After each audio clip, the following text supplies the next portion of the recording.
Chapter 22. Jay felt increasingly restless as they drew nearer to France, some unknown sixth sense warning him that they needed to be careful. Alarm bells were ringing in his head when he noticed passports being checked more closely now than when they had left. Lexie handed over their passports, then watched with Jay as the man stiffened and tried to stealthily copy some information from them. Jay cleared his throat loudly, causing the man to jump in fright and look at Jay, who was staring pointedly at their passports. Lexie extended her hand and smiled at him, clearly waiting for him to hand them to her. "Thank you, everything appears to be in order. Have a nice stay," he stuttered out before turning on his heel and leaving their train car, forgetting to check everyone else's passports. "Well, if that wasn't suspicious, then I don't know what is," Jay muttered as they watched him hurry towards the front of the train. "Indeed, I think it would be best if we got off the train at the next stop," Lexie acknowledged, as she handed Jay his passport before securing hers in her purse. "Agreed. I think we should move to a different car as well before then," Jay said, standing beside her. Lexie stood and moved into the aisle, letting Jay take the lead. Jay walked away from the front of the train, leading them towards the rearmost passenger cars. "I hope he wasn't meant to be discreet or anything," Jay joked as they passed through a train car.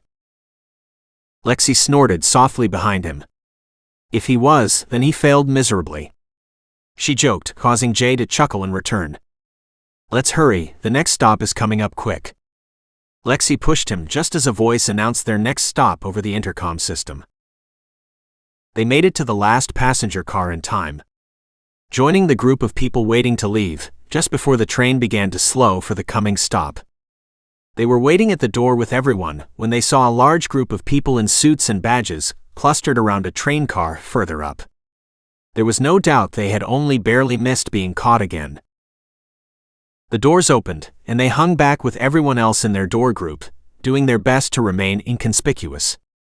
They walked slowly, staying with other people, making it appear as though they were there with everyone else.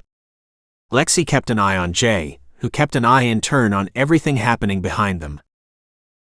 They broke off from the group as soon as they were away from the train, joining another group that was leaving the station. There were police officers at the exits, asking each group questions as they left the building. Jay and Lexie hunched over and entwined themselves with their group, being careful to act like everyone else as they did. The officer at the door stopped their group and froze Jay's heart for a beat in his chest. The rush of blood in his head as his pulse recovered and then sped up nearly masked the sound of the officer asking them a question. Numbly, they could only let someone else speak for them both, and pray that it was the right choice. They watched as the officer nodded and waved them through, already looking at the next group. Breathing an internal sigh of relief, Jay and Lexie followed the group out of the station, breaking off from everyone else once they reached the street. They ran as fast as they could from the station and the police force that was there. Entering an alley, they cut between buildings and ran across a nearby intersection, frantically putting as much distance from the station as they could, as quickly as they could. Lexie spotted an alley leading to the back of the upcoming building and sped up. She ran in front of Jay so he could see her make the turn. Veering into the alley, they ran to the back of the building and hid next to a big truck that was parked at the loading bay. "What do we do now?" Jay asked between gasping breaths. They had only been running for a few minutes, but they had been going all out nearly the entire time. "I don't know," Lexie gasped out, equally out of breath. "I think it is safe to say that the train is out of the question." Jay started laughing at the ridiculousness of her statement, before bending over as a fit of coughing took over him. "You are probably right about that," he managed to get out once his lungs had calmed somewhat. Lexie looked around them, taking in their surroundings. "I don't see any cameras around here, or people for that matter. I think we should be fine to hide here for a while longer at least. If we can get a couple of stops closer to Paris, I think it would be safe for us to take the train again.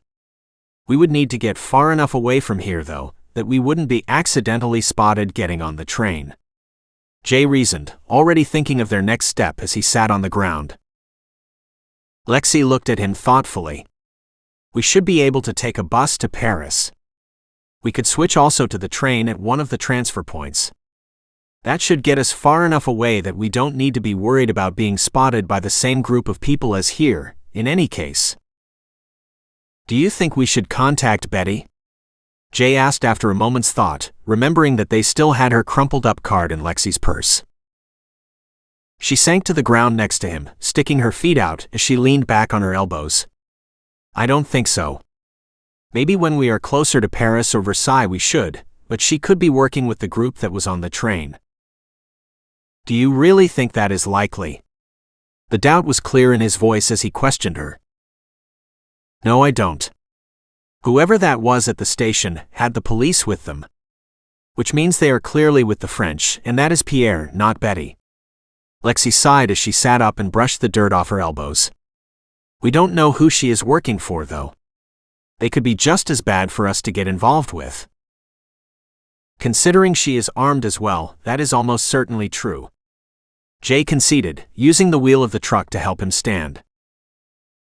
It was time for them to move on. Lexie gripped his proffered arm. You know, now that we've found out you are not actually related to me, we could just go home now and call it good. She teased him as she came to her feet. No, I don't think that will work for me. Now there is an opportunity for me to find out about my own parents. Besides, we could have just stayed at home if that is all we really wanted to know. They probably have the results from that DNA test sitting in front of them already. Jay joked, playing along with her. It's much too soon for them to have the results already.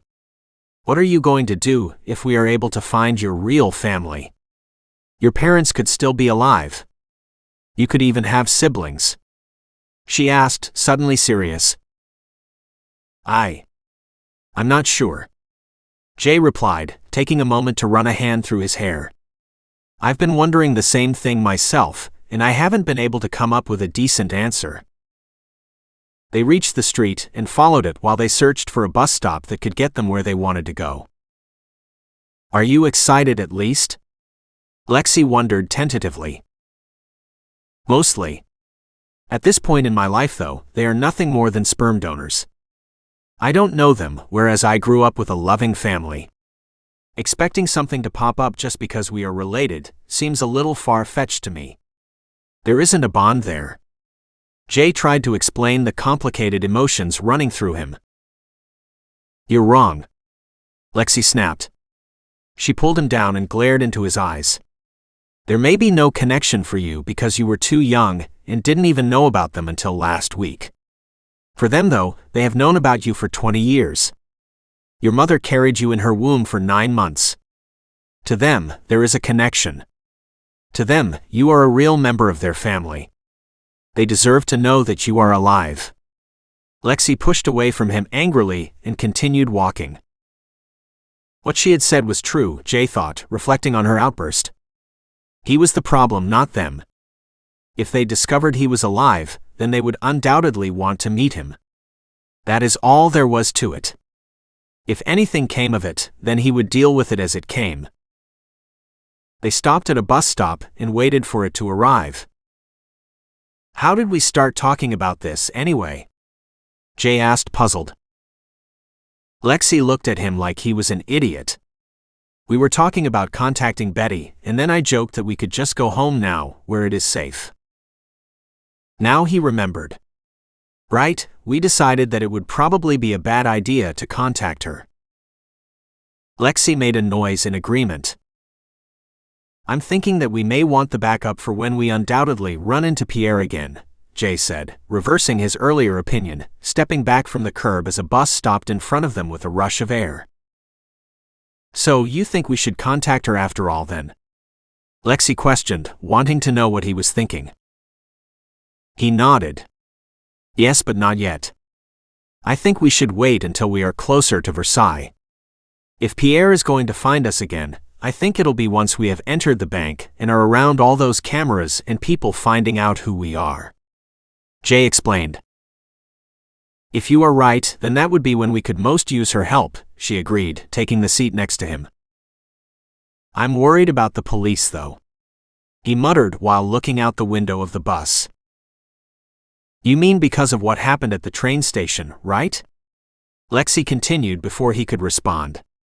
They must have given them some reason to apprehend us, which undoubtedly means they have our descriptions as well.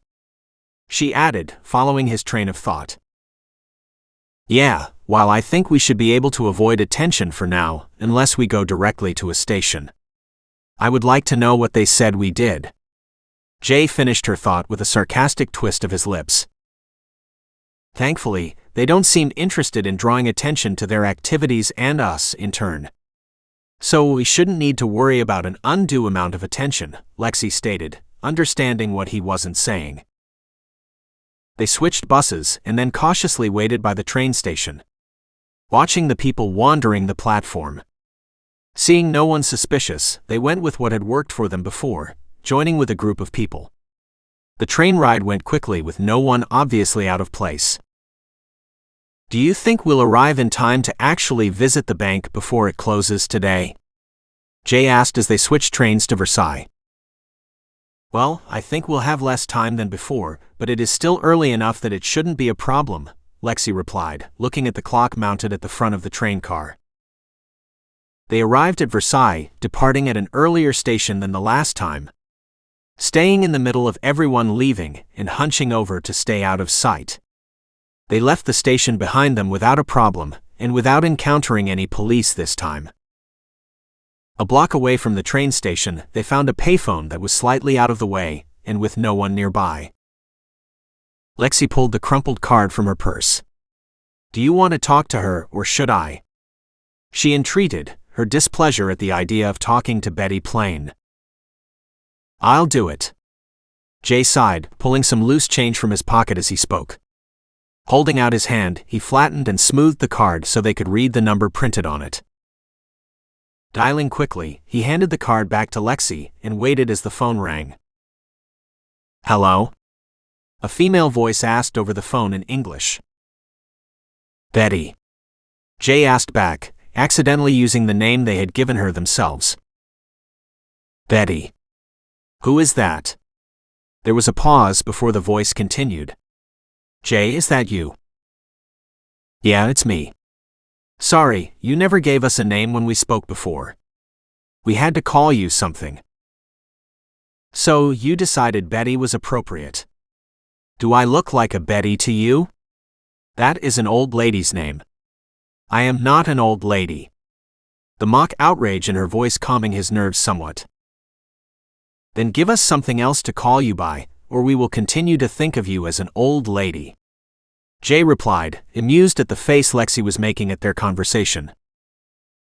A huff of air echoed through the phone. Fine, whatever, I don't actually care. Call me Betty, that is fine. Where have you been? I was expecting you to call sooner than this. We were in Germany. Besides, we weren't even sure we were going to call you at all. You never gave us a valid reason to trust you enough to call. Jay made sure to point out. I'm trying to help you. She growled at him. Really? Jay replied doubtfully. You have an odd way of showing it. All I can tell you for now is that I believe our interests align for the time being. Got it. Well, it doesn't really matter anyway. We have no choice but to trust you right now in any case. Jay told her, dismissing her pitiful words. Where are you at the moment? She asked, back to growling at him. Well, that is actually what I'm calling you about. We are currently in Versailles once more, and heading to the Bank International. We wanted you to know, since you don't seem to be working with the French or whoever is after us, and if they are going to find us, it will be there. Jay told her, explaining their thought process. I understand. You want to use me in case they show up. Am I understanding this correctly? The mirth she felt at his request was apparent. Pretty much. Also, do you have the address for the bank? We've been rushing and don't know where it is. Jay finished lamely. Hold on. She groaned, her disgust with them carrying plainly over the phone. She rattled off the address quickly, and then hung up without saying another word to him. That went well, Lexie chuckled, smiling as he hung up the phone. Shut up and give me some paper and a pen. Jay snapped at her, frustrated with everyone suddenly. She took a step back at his tone and handed him the requested items. Sorry, Lexie, I didn't mean that. Jay apologized, noticing her stepping away from him. Writing quickly, he wrote down the address Betty had given him before he could forget it. We have the address for the bank now. I suggest we hurry before it's too late. Jay kept his eyes on her feet as he handed her back the pen. Lexie smiled softly, understanding that he was sorry, but not quite ready to let it go. Let's go then. She beckoned, walking away from him.